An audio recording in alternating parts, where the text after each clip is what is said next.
I didn't know a mother's heart could break twice. First when her son walked away, and again when he came back crying. My name is Evelyn Carter, and I am 59 years old. I live alone in a small wooden house on the edge of Burlington, Vermont. Many years ago, my husband left me without a word. He walked out the door one rainy evening and never returned. I never learned where he went. I had only one child, my son, Joshua. When his father left, Joshua was still a little boy. He does not remember his father. He never asks about him. Whenever I try to talk about the past, Joshua quietly changes the subject. Life was not kind to me after that. I had no savings, no home of my own, and no real job. But I had a young child, and I had to survive. So I worked. Every morning, I cleaned offices. Every evening, I packed bread in a bakery until midnight. My hands were always tired. My body was always weak. But I never complained. I wanted Joshua to grow up safely. I gave up everything for him. My comfort, my dreams, my wishes.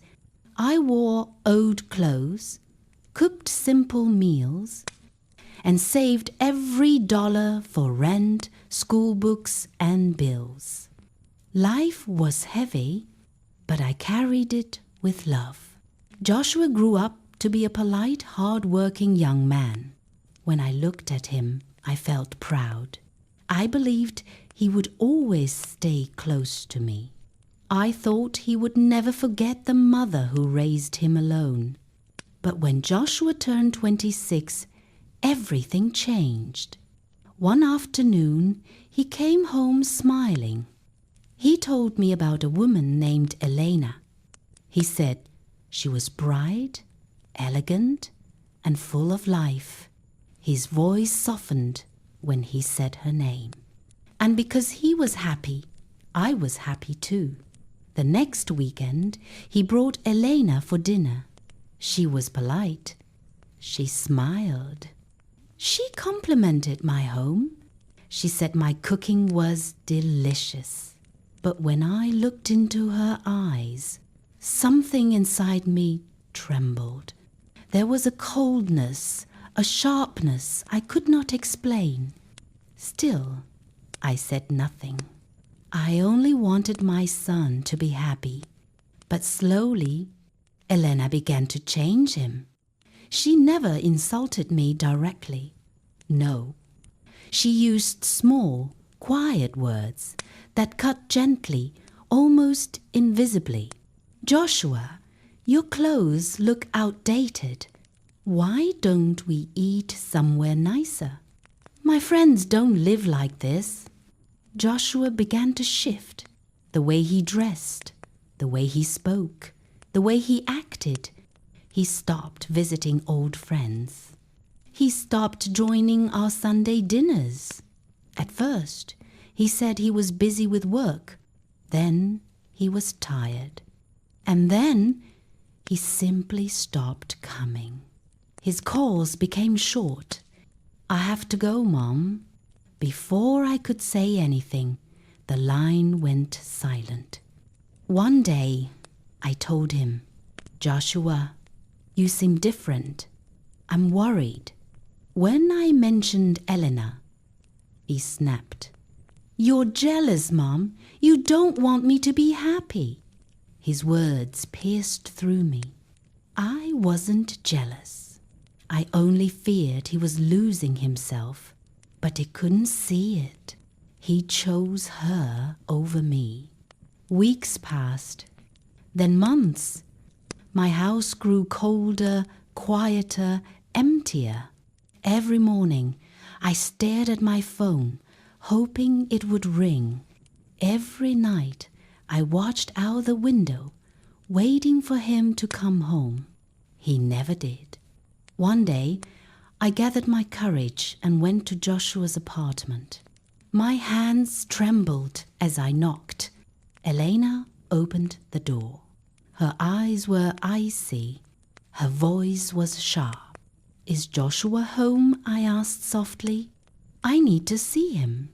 "He's here," she said, "but he doesn't want to see you." My heart froze. "What do you mean?" Elena stepped closer. "Joshua wants freedom, Evelyn. Freedom from you. Freedom from me," I whispered. "You control him too much. He wants his own life." My tears fell silently. Behind her, the hallway was quiet. Joshua didn't come out. He didn't call my name. He let her speak for him. I walked away alone. My son was gone. Weeks turned into months. No calls, no visits, no messages. Then one morning, I opened the local newspaper. My hands shook. Joshua Carter, heartbroken after fiancé caught cheating with his closest friend. I dropped the paper. My heart cracked in two. I wanted to run to him, to protect him. But I remembered the last time he looked at me with anger, not love. Fear held me back. That evening, someone knocked on my door. No one ever visits me. I opened it with shaking hands. Joshua stood there. His face was pale. His eyes were red. He looked small, like the little boy I once carried on my back. "Mom," he whispered, and he collapsed into my arms. "I'm sorry, Mom. I'm so sorry."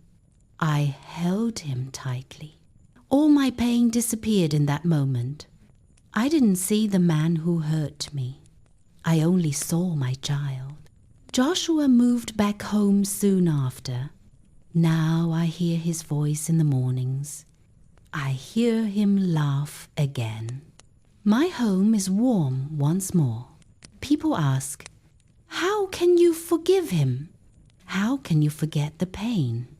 They don't understand. A mother's heart is different. When I look at Joshua, I don't see the mistakes. I see the little boy I raised with love. Families hurt each other sometimes, but families can also heal. Love is strong, strong enough to bring someone home. And I will never stop loving my son.